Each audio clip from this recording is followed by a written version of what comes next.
پیدائش اس کا 21واں باب اور اس کی پہلی 3 آیات آپ کے لیے تلاوت کروں گی۔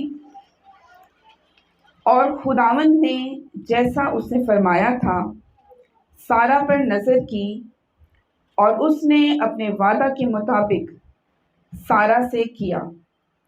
سو سارا حاملہ ہوئی، اور ابراہیم کے لیے اس کے بڑھاپے میں اس معین وقت پر جس کا ذکر خدا نے اس سے کیا تھا اس کے بیٹا ہوا، اور ابراہیم نے اپنے بیٹے کا نام جو اس سے سارا کے پیدا ہوا اسحاق رکھا۔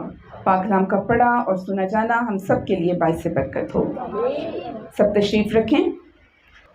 آج ہم کلام مقدس میں پیدائش کی کتاب میں سے اس واقعے پر غور کریں گے۔ ہم نے ہمیشہ سنا ہے اور ہم زیادہ تر اس وعدے کو دیکھتے ہیں یا ابراہیم کے ایمان کے بارے میں سنتے اور اسی پر غور کرتے ہیں، لیکن آج ہم ابراہیم کی بیوی سارا جو کہ پہلے ساری تھی، اگر ہم کلام مقدس کا شروع سے مطالعہ کریں تو پتہ چلتا ہے کہ پہلے ابراہیم کا نام بھی ابرام تھا۔ جب خدا نے اس سے کہا کہ تو اپنے باپ دادا کو چھوڑ اور اس جگہ جا جو میں تجھے دکھاؤں گا، اس ملک میں جا جو میں تجھے دوں گا، جب وہاں سے وہ چلے تو وہ ابرام تھا، اور اس کی بیوی جو بعد میں سارا کہلائی وہ ساری تھی۔ ابراہیم اس وقت 75 برس کا تھا، اور ساری جو تھی وہ اس سے تقریباً 10 برس چھوٹی تھی۔ تقریباً آپ کہہ سکتے ہیں کہ 65 عمر تو اس میں درج نہیں ہے، لیکن آگے چل کے یہ ثابت ہو جاتا ہے کہ وہ تقریباً 10 سال اس سے چھوٹی تھی، اور وہ اس وقت 65 برس کی تھی۔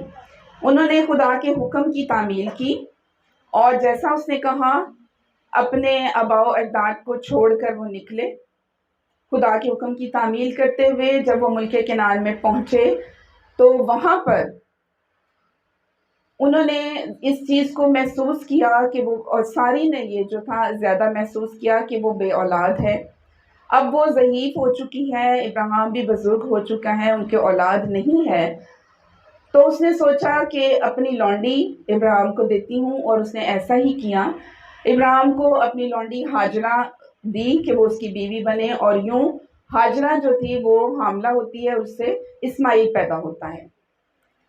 لیکن خدا نے جو ان سے وعدہ کیا ہوا تھا یہ وہ فرزند نہیں تھا جس کے ذریعے سے اس ملک میں ایک قوم جو تھی اس نے حکومت کرنی تھی، جس نے وہاں پر ملکیت کرنی تھی۔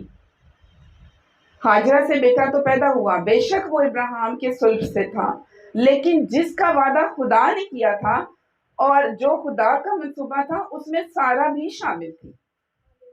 آئیے ہم دیکھتے ہیں کہ خدا نے سارا سے جو وعدہ کیا وہ کس طرح سے درج ہے۔ میرے ساتھ دیکھیے، 17واں باب ہے اور اس کی 19ویں آیت میں یہ درج ہے۔ تب خداوند نے فرمایا کہ بے شک تیری بیوی سارا کے تجھ سے بیٹا ہوگا، تو اس کا نام اسحاق رکھنا۔ یہ اس وقت کی بات ہے جب ہاجرہ جو تھی وہ حاملہ ہو چکی اور اس سے اسماعیل پیدا ہوا، اور اس کے بعد خدا بار بار ان کو اپنا وعدہ یاد دلاتا ہے۔ بہت جگہ پہ خدا بار بار اس کو کہتا ہے کہ تجھ سے اولاد ہوگی، میں اس کو ستاروں کی مانند بناؤں گا، خاک کے ذروں کی مانند ہوگی جو گنی نہیں جائے گی۔ یہاں پر یہ بہت ہی ناممکن سا کام، شاید ابراہیم اور سارا کو بھی یہ ناممکن کام لگتا تھا کیونکہ وہ بزرگ ہو چکے تھے، بوڑھے تھے، اور کلام مقدس میں بھی ہمیں ملتا ہے کہ ایک جگہ پر سارا بھی جب خدا ان 3 مردوں کے وسیلہ سے ان سے دوبارہ اپنے وعدے کی ان کو یاد دہانی کراتا ہے، یا دوبارہ ان کو وعدہ اپنا یاد دلاتا ہے، تو جب وہ مرد اسے کہتے ہیں کہ اگلے سال اسی مقررہ وقت پر تو حاملہ ہوگی، تو سارا ہنس دیتی ہے۔ شاید وہ یہی سمجھتی ہے کہ اب تو میں اتنی بزرگ ہوں، اتنی بوڑھی ہوں، تو یہ کیسے ممکن ہے؟ یہاں تک کہ جب خدا خود ابراہیم سے بات کرتا ہے، اس کو کہتا ہے کہ میں تجھے قوموں کا باپ بناؤں گا، تو ابراہیم بھی اپنے دل میں یہ سوچتا ہے کہ یہ کس طرح سے ممکن ہے؟ میں تو بزرگ ہوں، اب یہ کیسے ممکن ہے کہ مجھ سے کوئی بچہ پیدا ہو یا سارا سے کوئی بچہ پیدا ہو؟ یہ کس طرح سے ہو سکتا ہے؟ لیکن خدا کہتا ہے کہ کیا خدا کے قریب کوئی بھی بات مشکل ہے؟ کوئی بھی کام ناممکن ہے؟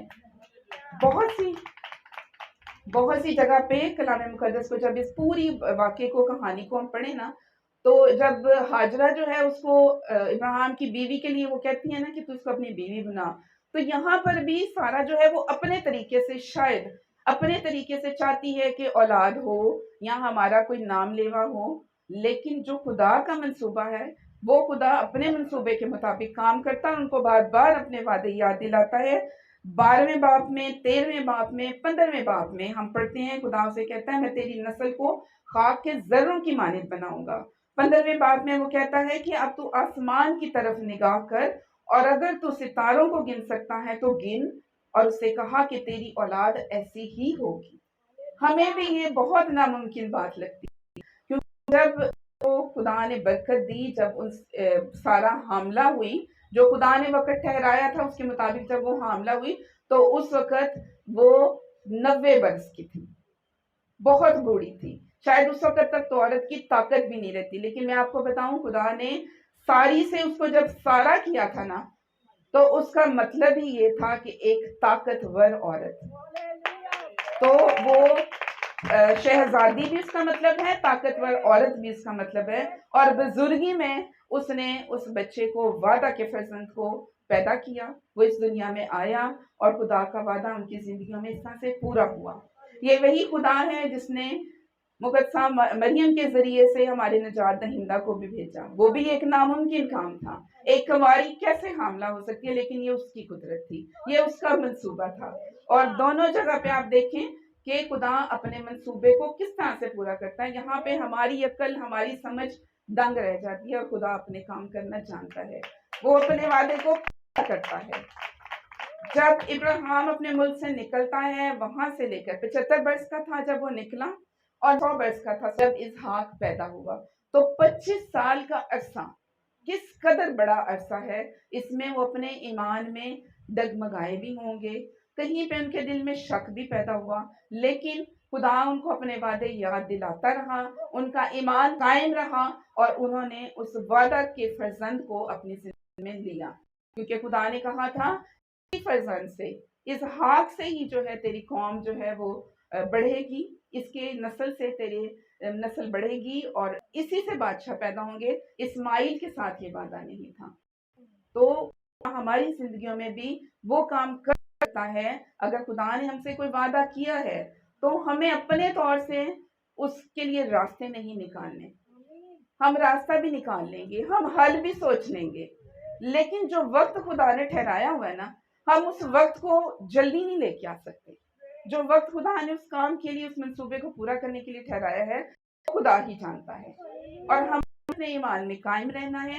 ہم نے اس وقت کا انتظار کرتے رہنا، تاکہ جو خدا کے ہماری زندگی میں وعدے ہیں یا خدا جو برکتیں ہمیں دینا چاہتا ہے، ہم اس برکت کو ریسیو کریں، اپنے طریقے سے نہیں بلکہ انتظار کریں، انتظار کرنا سیکھیں، اور یہ انتظار بہت لمبا بھی ہو سکتا ہے، اور خدا بہت جلد بھی آپ کی زندگی میں آپ کے ایمان کو دیکھتے ہوئے، آپ کی وفاداری کو دیکھتے ہوئے اس وعدے کو پورا کر سکتا ہے۔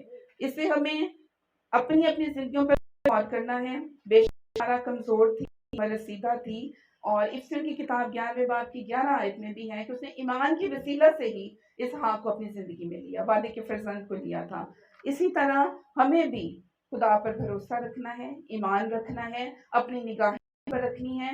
مشکلات بھی آئیں گی اور مصیبتیں بھی آئیں گی، بہت وقت بھی لگے شاید، لیکن اپنے بے دل نہیں ہونا، ایمان سے نہیں ہٹنا، تاکہ جو خدا ہم سے وعدے کرتا ہے، جو ہمیں خدا چاہتا ہے برکت دینا، وہ ہم اپنی زندگیوں میں لے سکیں۔